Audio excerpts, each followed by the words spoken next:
Welcome to State former Vice President Joe Biden and President J. Donald Trump.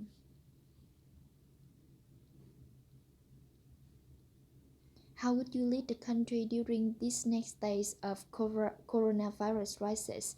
As you know, 2.2 million people more than that were expected to die.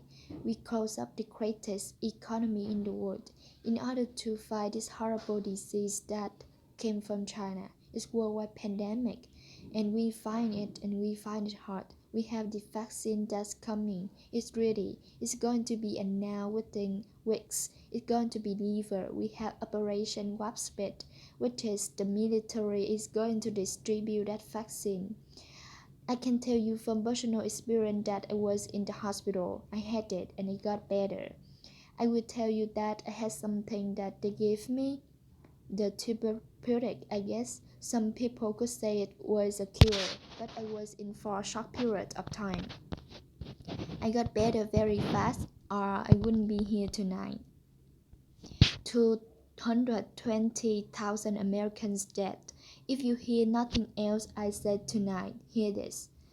Anyone who is responsible for not taking control, in fact, not saying I take no responsibility initially, anyone is responsible for should not remain as President of the United States of America. What I would do is make sure we have everyone encouraged to wear mask all the time. I would make sure we move into direction of rapid testing. Investing in the rapid testing, I would make sure that we set up national standard as to how to open up school and open up businesses so they can be safe and give them wherewithal the financial resources to be able to do that. For two elections in a row now, there has been substantial interference from foreign adversaries. What would you do in your next term to put an end to that? There has been nobody tougher to Russia between the section, nobody tougher than me on Russia between the section, between all of what I've done with NATO. You know, I've got the NATO countries to put up an extra 130 billion. Going to a 420 billion a year, that to guard against Russia. I saw while he was selling pallets and ships. I saw tank buster to Ukraine. There has been nobody tougher on Russia than Donald Trump. And I'll tell you, they were so bad. They took over the submarine port. You remember that very well during your term, during you and Barack Obama. They took over a big part of what should have done Ukraine, but you were getting a lot of money from Russia. They were paying you a lot of money, and they probably too are. But now, with that came out today, it even worse.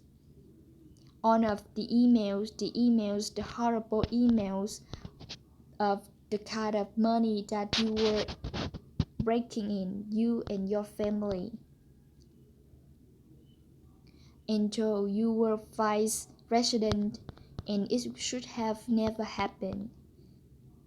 I think you have to clean it up and talk to American people. Maybe you can do it right now. I have not taken a penny from any foreign source ever in my life. We learned that this president paid 50 times the tax in China. Has the Zurich bank account with the China, does business in China. And in fact, is talking about me taking money. I have not taken a single penny from any country whatsoever, ever, number one. Number two, this is President. I've released all of my tax return. 22 years. Go look at them. 22 years of my tax return. You have not released a single solitary year of your tax return. What are you hiding? Why are you unwilling? The foreign countries are paying you a lot. Russia paying you a lot, China paying you a lot, and your hotel, and all your businesses all around the country, all around the world. And China building a new road to a new Gulf coast you have overseas. So what's going on here? Why not release your tax return or stop talking about corruption? President Donald Trump. First of all, I call my accountants under audit. I'm going to release them as soon as we can. I want to do this. Imagine this is your inauguration day. What will you say in your address to Americans who did not vote for you?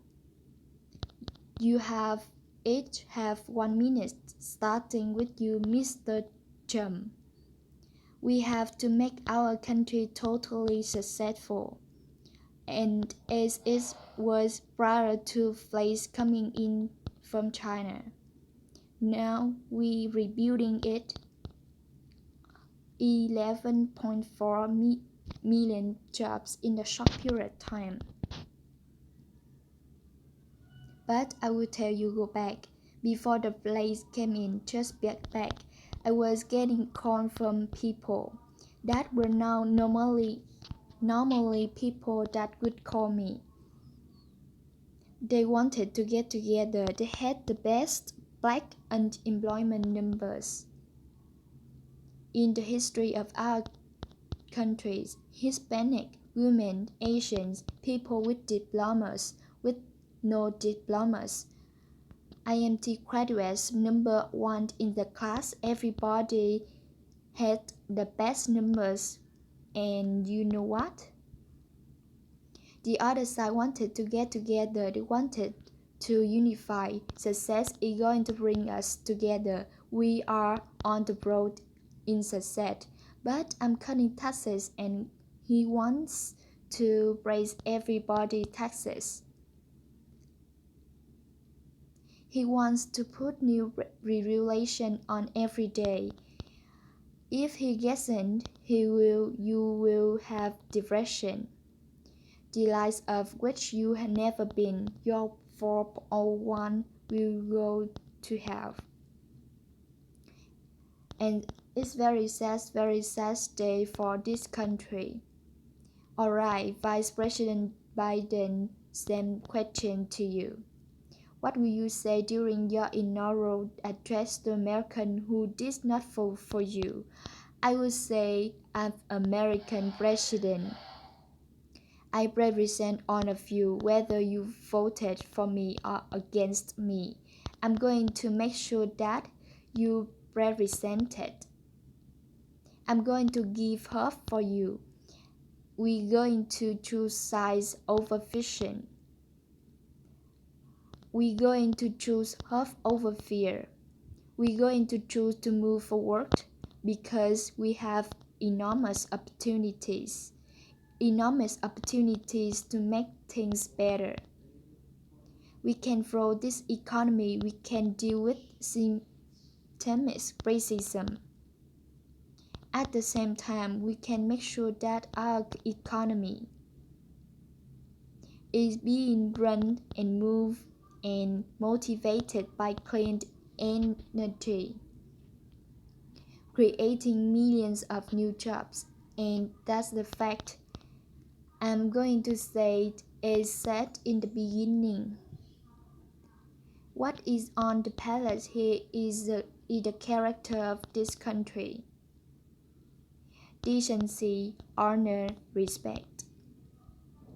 Treat people with dignity, making sure that everyone has an even chance. I'm going to make sure you get that.